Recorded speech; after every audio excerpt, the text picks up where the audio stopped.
Hello. For episode 2, we're going to discuss commercial talent payroll.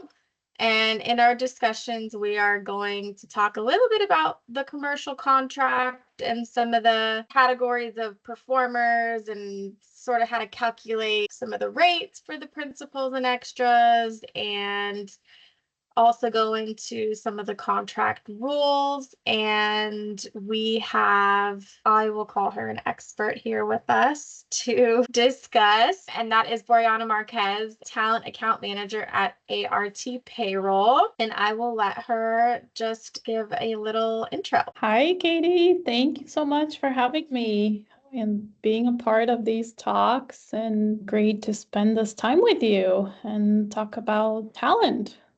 I've worked in the industry for over 10 years in marketing and advertising industry with talent, specifically SAG-AFTRA compliance, music licensing, and managing TV, radio, and digital projects. So great to be here. Thank you again for having me.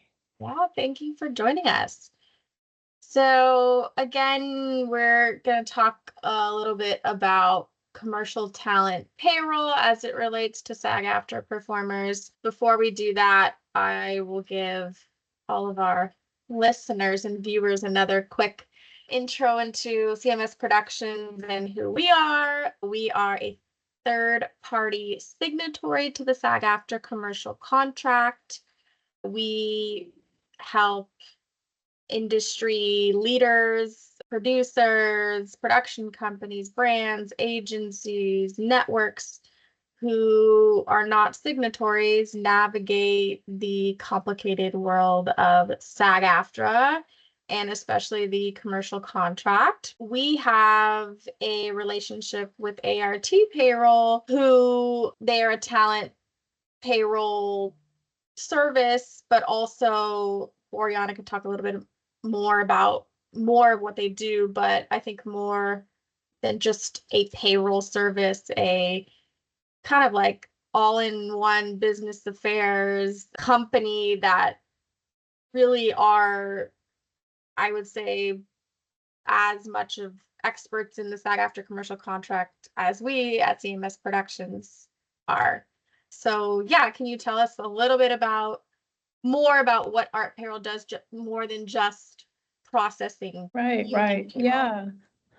Yeah. So we are a payroll service, which we also provide business affairs services, traffic services, payroll, not only for talent, but also crew, a little bit of theater. So we have across many different union contracts that we process payroll.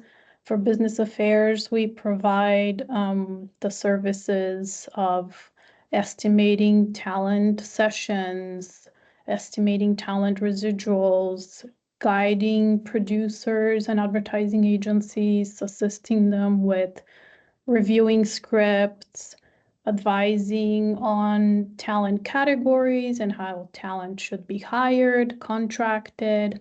So we assist producers and agencies as well, like USAID, TMS, on productions from the very beginning until the final edit of the commercial, through the process of hiring a talent. On-set assistants, producers will help us with questions of issues they might have or questionable situations on categorizing talent, through editing, like versions and edits, categories on upgrading, downgrading talent. So we get very involved in advising the talent or the client, really, and producers. Yeah, so you're definitely more than just a payroll service. Right. We at CMS actually rely a lot on you and your staff to help us, and we're trying to figure out, how to categorize a performer, whether they're a principal or an extra, or in the post-production part of it when we're reviewing edits and trying to determine whether something is a shorter, longer version? Is it a paid edit? Like how do we categorize that? So before we even really go to the union for questions, I feel like we come to you first because you have such a great knowledge of the contract, and we find that very, very helpful. So yeah, I'd say CMS does all of those things as well, except the actual processing of the payroll. So we can talk a little bit more about that. When it comes to breaking down costs, so I talked a little bit in the last episode about the commercial contract, what is a commercial, and the different performer categories. So within the commercial contract, there are various performer categories. Main categories are principals and extras. Within the principals come on-camera, off-camera principals, which we also refer to as voiceovers. There are groups. There are on and off-camera groups, which are also considered principal performers. And then there are stunt performers who are also considered principals. Right. Then when it comes to extras, there are general background extras, but there are also body doubles, stand-ins, and then hand models or body part models. So when it comes to session costs, we both CMS and ART will do this, but in reviewing scripts, we can tell who's a principal and who's an extra, right? Just by reading a script. Storyboards are a lot more helpful for that because we can kind of see if there's someone maybe in the foreground that we might think is like identifiable. But can you maybe tell us what you look for in something like that when you're looking at like a storyboard, or even if there's an example edit to review in the pre-production phase where it's going to be something similar to this, but using it as an example to figure out how to classify a performer? Yeah, so when we're reviewing scripts, the main thing we're looking for is if the performer is going to be on camera or off camera. If they're speaking any lines, even if they're off camera, but they're speaking lines, they're still categorized as principal. And we're also looking for if they're interacting with any of the on-camera principals and how that interaction is happening. Is it on the foreground? Is it on the background? Are there any speaking lines? So all those contribute into how a performer is categorized, and especially how they're hired. When you hire someone as a principal, it's a little bit harder to downgrade them versus if you have an extra who could be upgraded. So that's also an important part to think about when you're hiring a performer. I've heard people say in the industry, if you're unsure, always hire them as an extra and you can upgrade them. Just gonna say, that's the advice that I give is if you're unsure, hire them as an extra. You can always upgrade them if you can recognize them in the final edit. Yes, it's always easier to upgrade someone than having to downgrade. Yeah. And then also for stunt performers, we also look for not so much if they're recognizable, but if the stunt remains in the final edit of the commercial, they receive residuals. So they remain on as an active cast as a principal performer and receive residuals if their stunt is recognizable in the final edit. It remains.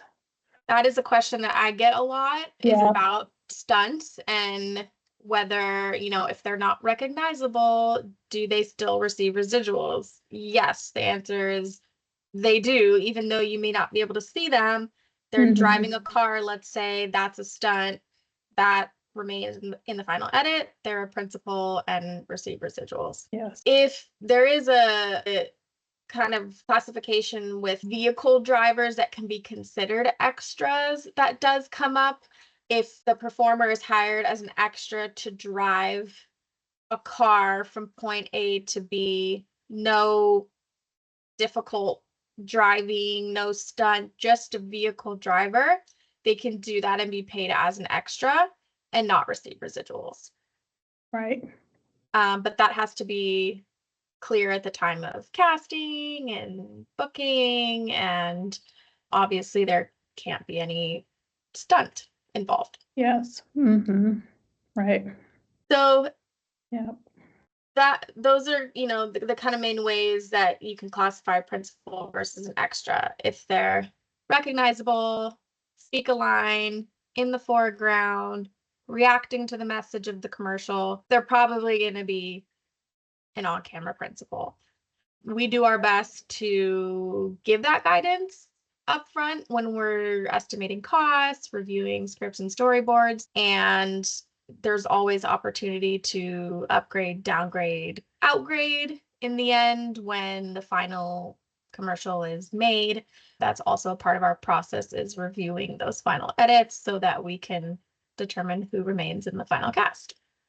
Yeah, and one thing to add to your point, Catie, it's always good to have rough cuts, right? Even if they're not final, it's always good for us to review earlier versus later in the process. Just Yes. rough cuts are always good to review also. No one wants surprise added Yes, costs that they right. haven't budgeted for. Yep, right. So along with added costs come all the supplemental fees that go beyond just session fee costs. So we'll talk in a little bit about what goes into a session fee and how to calculate that. But in addition to just the session fee, which is the day rate that the actors show up for their day of work, they get paid a session fee. In addition to those costs, there are fees for travel. So if someone's hired and they're traveling, there's a studio zone in every city. If they're traveling outside of the studio zone, they get paid for mileage. If they're traveling long distances, there's rules for travel and rates for travel, including airfare if needed, lodging if needed. There are fees for extras that travel. That is a mandatory mileage rate for extras that is included on their contracts, and we pay that. So travel is important to note if there is travel involved beyond just the inside the studio zone travel. Yeah. And it's like you said, it's really like the way we look at it, like the biggest, like general way of looking at travel is travel on the day they're working and then travel on the day they're not working. So the travel on the day they're working is paid their hour of based on time, right? Their hourly, whatever time they spend traveling. And if it's on the day that's travel only, they get a full session fee for that day Yes. for So travel. while in the contracting process, that's important information for us to know and needs to be recorded on they used to be called A1 and A2s, Exhibit 1, Exhibit 2s, the standard commercial contracts. There's a section to add work times or travel times, and that's important that that's included because, like Boryanna just said, if it's travel on a day prior to work, that's paid differently than it is on a day you're working. Right. Yep. So that's just one additional cost. There's also hazard pay. So everything that's happening on set, we need to know about it. There are costs for if you're working in water and you get wet, you are paid a fee for that. Same thing with smoke or dust. I was going to say uneven surfaces. Working with dancers right now who are like Oh, wow. dancing on uneven Yeah. surfaces. Like, is there a hazard Yeah. fee for that? So That there's would be another hazardous. important part of the pre-production review is looking at storyboards and like, oh, these people Yes. are jumping in a swimming pool or they're being showered with a hose. Like that would be wet pay and they would be due a fee for that. Yeah, I think we recently had that with the pool, right? Yeah. where we got the contracts. And a lot of times, if it's wet or smoke pay, when we receive the contracts from you, if we haven't seen the storyboards, we kind of picture everyone working like in the rain, right? Or in the smoke. But recently we had that one production where only a couple people were receiving wet pay. So it appeared that they were in the pool. They were swimming in the pool. So those two individuals that were extras would receive the hazardous pay adjustment. And just to add is that hazardous pay, it's a flat fee up to an 8 hours. However, if they do have overtime, it gets added to the hourly rate. So just something to consider if you have a long 12-hour, 14-hour day, that the hazardous pay would be on top of their overtime hours. Yes. And I'd say one of the biggest claims we get from SAG when performers file a claim, other than late payment of fees, would be non-payment for hazards. So, they worked in smoke, they worked in the water, and they weren't compensated for that. It's also part of our process to make sure that we're getting contracts prepped and all the information's on them so that it's an easy process on set. But sometimes that could be added in. There was no smoke in prior discussions when we were estimating, but they're adding smoke in. So these things happen on set, there are changes, and those need to be noted on the contract so we know to pay them. Yeah, and it's also a requirement, right, for their call when they're booked, they have to be notified of any hazardous work, right? Yeah. Yeah, so there are all kinds of additional costs. Wardrobe's another big one. When we estimate costs up front, we just as like a buffer, always add in costs for wardrobe because chances are principals are going to be fit for wardrobe and extras may be asked to bring wardrobe. Those are two separate fees. So wardrobe fittings are paid as work time. So those have to be noted on the contracts like any other work time is the time that they were fit for wardrobe. And extras generally aren't fit for wardrobe, although sometimes they are, and that would just be noted on their contract. But a big wardrobe cost for extras is when they're asked to bring an outfit or two or three. They have to be paid for each outfit they bring, even if they don't wear them. Correct. Yes. Yeah, even if they don't wear them on set, they have to be paid maintenance allowance, what they would receive. Yep. And it's a different fee, right? For a day outfit versus night wear. So that has to be specified. Which is a little bit higher. Yes. So yeah, beyond that, there are some other miscellaneous rates that need to be noted on contracts so we can pay them. The last two we'll talk about are night work and then weekend and holiday work. Night work, I'm not sure why this is, but they're different for principals and extras. Yes, yeah. So principals working between 8 p.m. and 6 a.m. are paid an additional 10% premium. Right. And extras, I believe it's between 8 p.m. and 1 a.m. are paid a 10% premium, and then 1 to 6 a.m. is 20% premium. Right. Yeah. I'm not sure why that is. Why do principals not get that 20%? They get a little extra, right? Yeah. So yeah, that's just another thing. Again, when we're estimating costs up front, we always ask, is it going to be a night shoot? We need to know so we can add those costs into the budget. Same thing with weekend and holiday work. Weekend and holidays are paid at double time. Right.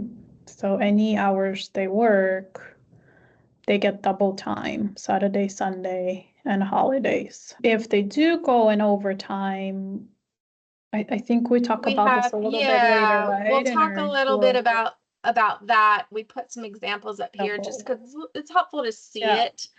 So with your standard day of work for principals and extras based on 8 hours. Overtime between hours 9 and 10 is 1.5 times scale or time and a half.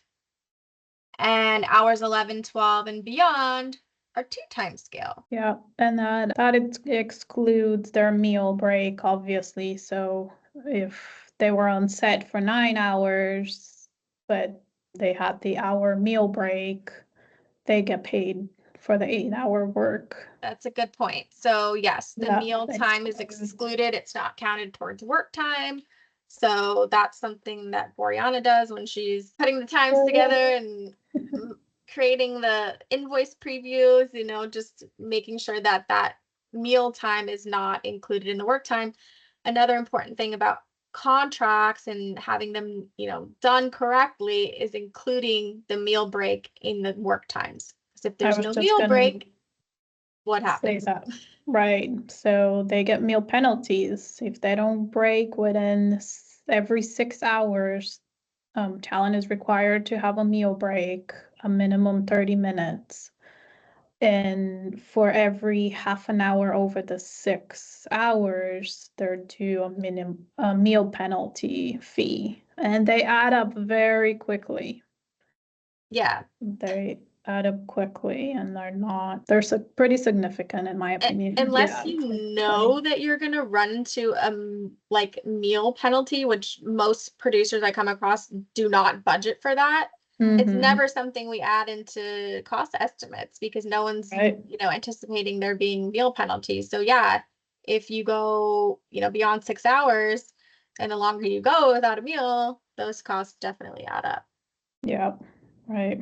So we just have an example of a 10-hour day broken out. So just visually, it helps a little bit to see your 8-hour work day for an on-camera principal, $783. The hourly rate, you would take that full 8-hour rate and divide it by 8 to get your hourly. And then to get hour 9, you take the hourly rate times 1.5, get 147, add 147 to 783. That gives you your 9-hour rate.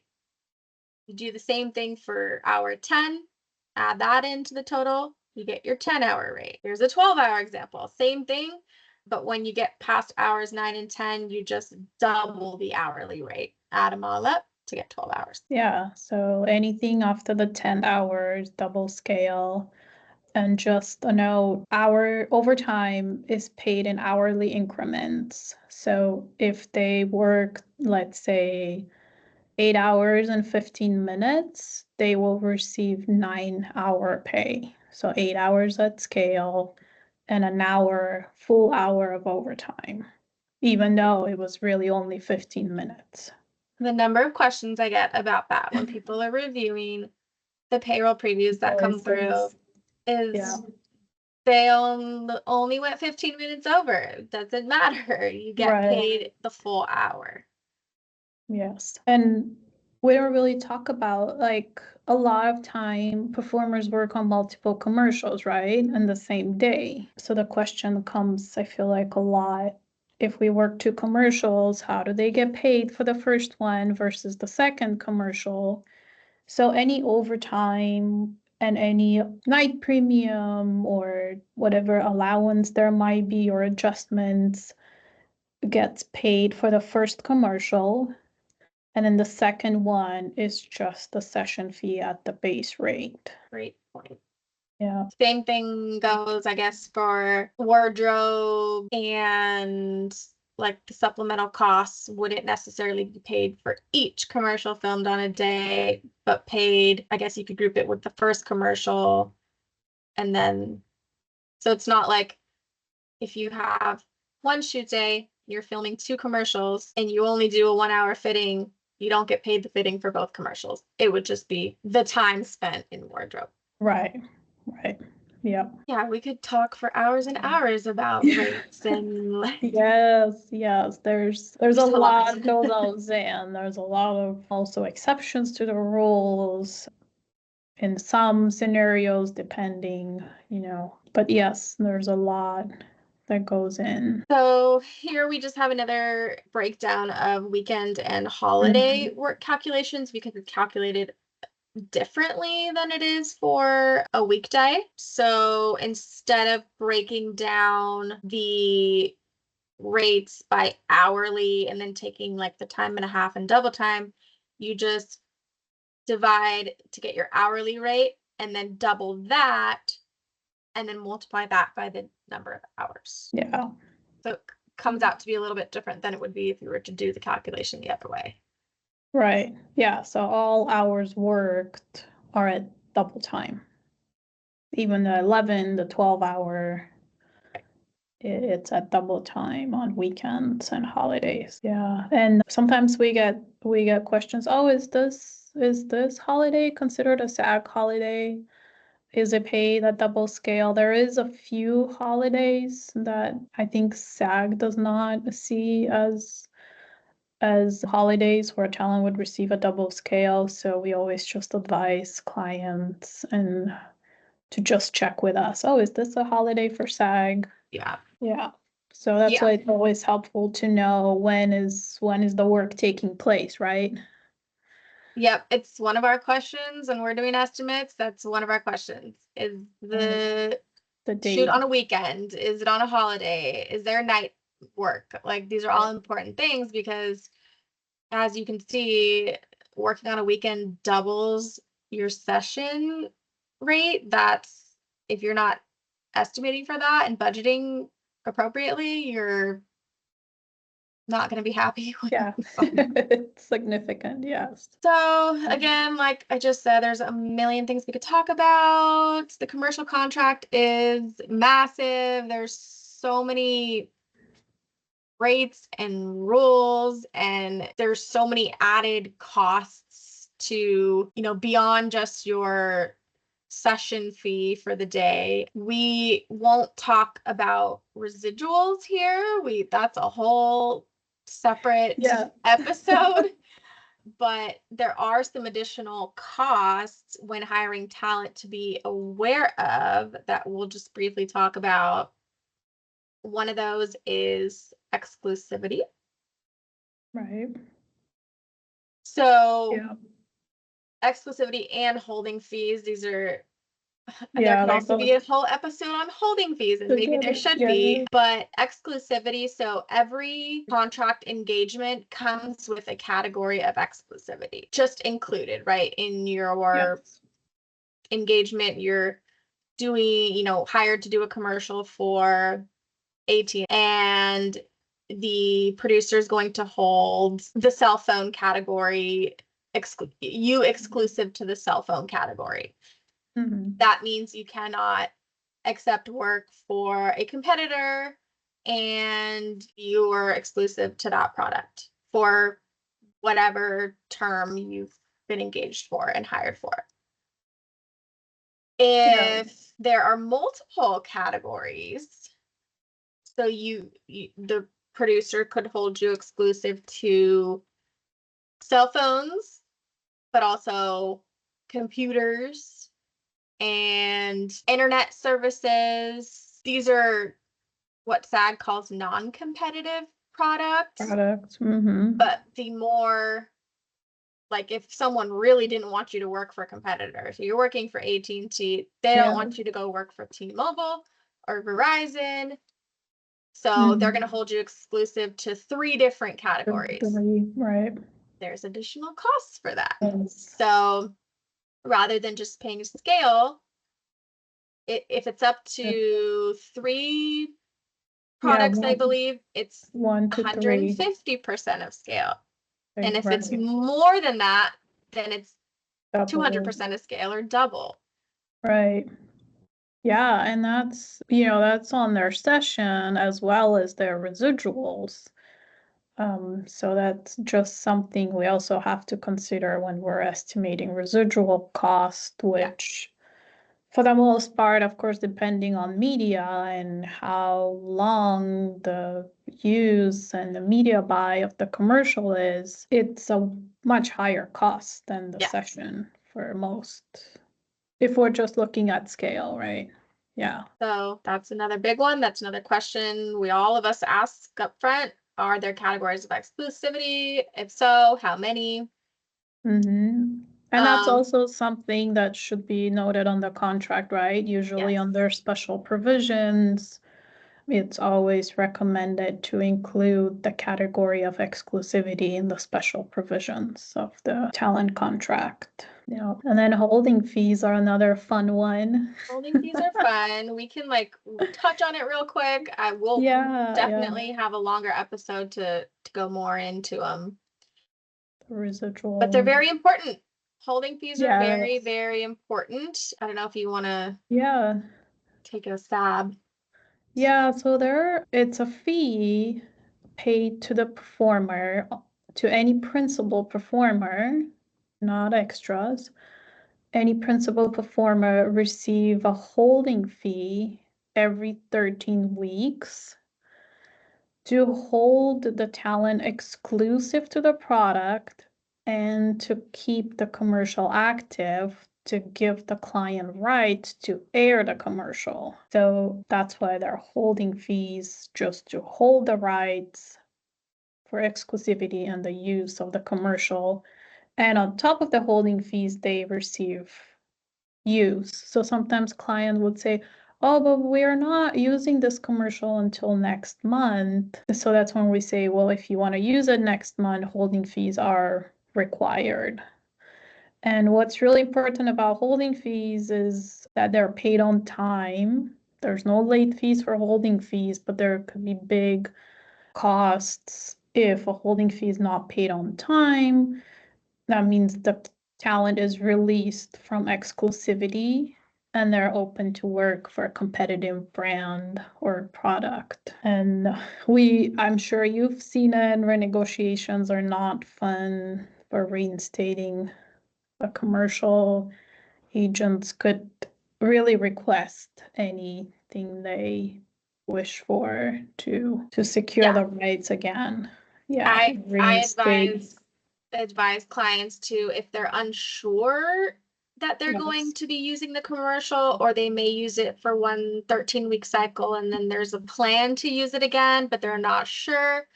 I'd always advise just paying the holding fee, because Right. then all of those talent are held to the spot, and you don't have to risk having to renegotiate, because yes, it can get very expensive. I've done a lot of renegotiations over the years, and some agents say, we'll do it for scale, great, or double Right. scale. And then some say, I want 20,000. And you're like, Yeah. whoa, okay. Right. Or So, worst case, you don't want to be in a position where they would say, oh, my client signed a competitive, they're not and that's opening the the, worst one, right? Is yes. if they're signed with a Yeah. competitor, then they can't use the commercial. Right. Yes. So Yeah. very important. Yeah. And holding fees, I don't know if you mentioned this, are equal to session fees. Oh, yes. Yeah. So they're paid every 13 weeks for until the MPU, which is the maximum period of use. So 21 months to be paid throughout the entire MPU to keep the performers held to exclusivity or to continued use by the client. Yeah. So we can spend a Yeah. whole other episode talking more about that. The last couple, agency fees. This is one that we spend a lot of time talking to clients about too, because I think a lot of producers come from the non-union world where Mhm. agency fees are not treated as wages. They're not Right. taxable, pensionable. They're just paid directly to agents, whereas they're considered wages. Yes, they're taxable wages and they're a Right. part of their right income, their pay, right? We get a Yeah, lot of we pushback get questions, why, yeah, why, and it's, yeah, we get a lot of agents also. yeah. They would request the agency fee was included with the talent wages, where they're not maybe understanding or know that it was a union job. So a lot of the times we just have to say this was actually a union project. And it comes a lot from model agencies because most of the time they do non-union work, right? So they're used to seeing their fees coming in a separate check, not a taxable wage. Yeah. Yeah. So that's a fun one to deal with. And then we have what a lot of the industry refers to as fringe, payroll fringe. That's more of like a crew union term, but even with the union talent, we've got the pension and health, which is exactly what that is. Pension and health goes to paying for the actor's pension and healthcare. Yeah. Which is currently 20.5% under the commercial contract. And that is 20.5% on top of all wages, session fees, residuals, holding fees, etc. And P&H will be a whole separate episode as well. Yes. Payroll taxes, you can talk more about since you're more involved in the actual processing of the payroll. Yeah, so payroll taxes are just like federal and state regulated taxes that every payroll service is required to have. So it's just something that your payroll service will provide at the time of an estimate. And it is a percentage of the talent's wages, similar to the pension and health. Yep. And then in addition to that, you've got workers' comp insurance, which every payroll company has to include. And then every payroll service has a processing or handling fee for doing the work, right? So it's going to vary across different services, but there will always be payroll taxes, workers' comp insurance, handling fees, payroll taxes totally vary, right? Depending on whether someone and working as an individual, whether they have a loan out corporation. So that's something that goes into the processing as well. So those will show up on invoices, kind of the breakdown of who's what, how it was taxed, how they were taxed. Yeah, that's a good point that it varies quite a bit between an individual versus a corporation. So that's also good information to know up front, especially if it's a performer that's receiving over scale, right? I feel like for scale performers, we always estimate the higher, which is individual, but when it comes to overscale performers, that's an important part. Yeah. So it was a lot in a little bit of time. Like I've said, and we'll say there's a lot to it. As I move along through this podcast, I'll definitely dive into each topic and kind of give more in-depth look into everything. But it's really helpful to kind of see how like payroll plays a part in it.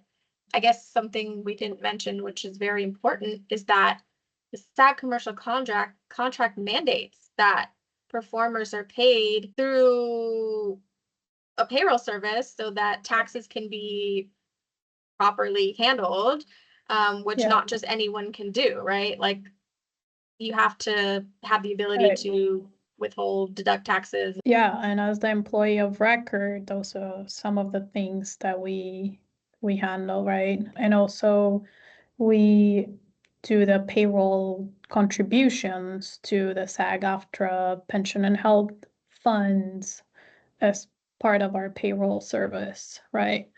And to your point, the union contract is so complicated, and also every 4 years, right?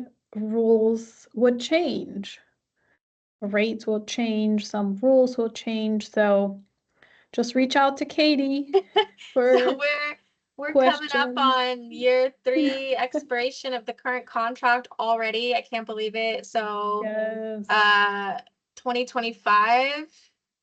Yeah. Right? We'll be entering a new negotiations, right? Yep. So yeah. So not only is it complicated, but it changes every 3-4 years, and you have to learn the new rates and probably some new rules, and everything increases. So yeah, it's a complicated world. yeah, we like to when we get closer to renegotiation time to kind of include, a little buffer in estimates just to account for increased costs that are Yes, inevitably going to come. coming around. Yeah, I think what we usually do is we start like January to kind of reminding clients, you might want to bump up your estimate a little bit, add padding for negotiations and rates going. I mean, they always go higher, right? They never. Always, yeah, we add a little extra buffer to account for the Yeah. changes we know will come. Yeah.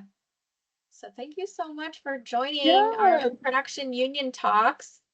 this was great. You for having me. Yeah, and we look forward Yeah. to all of our future work together. And maybe when we have contract changes, we can do this again and Yeah, talk to everyone about the changes and do a new one. And we should totally do like a highlight, yes, of changes. And yeah, I'm curious to see what it will be in the new contract. thank you, Boryanna, so Yeah, much. thank you, Catie.